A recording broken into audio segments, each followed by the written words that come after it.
Nouveau décor. Décor. Et ça va encore changer dans les prochaines vidéos, alors accrochez-vous. Salut tout le monde, c'est Baddy. Aujourd'hui, nouvelle vidéo funky aventure. Parce qu'aujourd'hui, je vais vous parler de l'aventure incroyable que je vis en ce moment à Paris. Ça fait 3 semaines que je vis une aventure complètement dingue. Une aventure complètement dingue. Ça fait 2 fois que je le dis. Une aventure encore plus dingue que Matrix et le Seigneur des Anneaux. Tous les deux réunis. Là, j'avoue, j'en ai fait un peu des caisses parce que finalement, c'est pas si extraordinaire que ça. Ou peut-être que si. En fait, non, parce que finalement, tout le monde peut vivre cette aventure à condition d'être prêt à surmonter ses plus grandes peurs en voyageant vers l'inconnu pour affronter des créatures venues d'autres galaxies. Là, c'était carrément too much. Je me rappelle qu'une amie m'avait parlé du coach surfing. Pardon, je t'interromps tout de suite parce qu'en fait, j'ai pas compris le mot que tu viens de dire. C'est quoi comme langue? C'est de l'anglais. Coach canapé, surfing, qui surfe. On surfe sur des canapés. Mais du coup, il y a combien de filles dans le canapé? J'aimerais bien aussi faire du couch surfing. Ah non, je fais pas du couch surfing. Je fais du coach surfing. Je comprends pas. Le principe du couchsurfing, c'est qu'on est hébergé gratuitement par les habitants d'une ville qu'on appelle les hôtes, qui aiment accueillir des voyageurs. Et les hôtes peuvent aussi devenir des voyageurs et donc être accueillis par d'autres hôtes. Je sais pas si c'est clair, mais c'est ça. Mon amie me disait qu'elle avait fait plein de belles rencontres et qu'elle avait adoré l'expérience. Tu viens explorer avec moi, Gabi?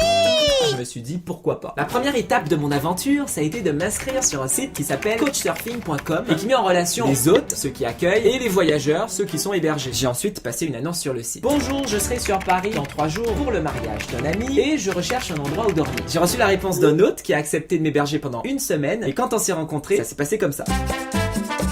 Bonjour Baddy, bienvenue chez moi. Par contre, je te préviens tout de suite, le canapé lit c'est de la merde, on dort très mal dessus. Donc je te laisse la chambre et moi je prendrai le canapé. Ah bah non, t'inquiète pas, je peux prendre le canapé. Ah non, tu es mon invité, je veux surtout pas que tu dormes sur ce canapé pourri. T'inquiète pas, j'ai déjà vécu des situations bien pires. Franchement Baddy, tu seras beaucoup mieux dans la chambre, c'est plus confortable. Non mais je peux dormir dans le canapé, ça me dérange pas du tout. Bon, finalement j'ai dormi dans la chambre et le lendemain ça s'est passé comme ça. Comment ça va aujourd'hui? Bah écoute, ça va, je cherche sur Google comment on fait pour se reboîter le dos. Aïe, tu t'es déboîté le dos à cause du canapé. Non, t'inquiète pas, ce soir je me suicide, ça ira mieux. Ah d'accord. En général quand je dis ah d'accord, c'est que j'ai de la compassion pour la personne. Bon, sinon à part ça, le séjour s'est super bien passé et mon hôte m'a fait découvrir son univers, fait de manga, de musique, de voyage et aussi d'un truc que j'aime pas particulièrement. Tiens Baddy, avant d'aller dormir, ça te dit un bon film d'horreur?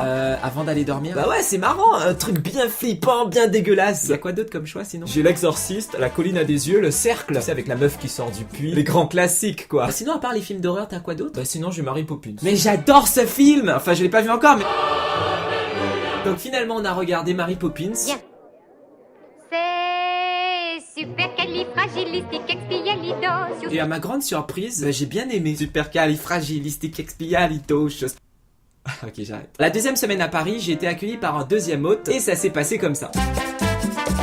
En tout cas, merci de m'accueillir chez toi. En fait, tu fais quoi dans la vie? Je suis chercheur en mathématiques. Je travaille en effet sur un projet de classification périodique de dimensions de courbes et de surface à projection lisse pour répondre à des questions concrètes de configuration arithmétique et statistique. Ah, d'accord. Pour faire simple. Oui, c'est ça que j'adore avec le couchsurfing, c'est qu'on peut passer des films d'horreur avec une meuf qui sort d'un puits à la résolution d'équations mathématiques. Et c'est dingue! Et puis la 3e semaine, je l'ai passé chez un hôte qui m'a appris à cuisiner. Et ça n'a pas de prix. Pour tout le reste, il y a ce que vous savez.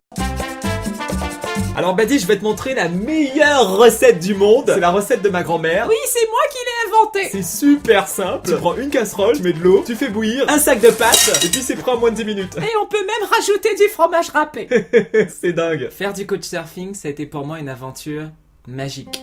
C'est une expérience humaine qui m'a permis de m'ouvrir un peu plus aux autres et de faire un peu plus confiance à la vie. Parce que oui, quand on va dormir chez des gens qu'on ne connaît pas, on sait pas du tout à quoi s'attendre. Ça peut être une expérience difficile, comme ça peut être une expérience extraordinaire.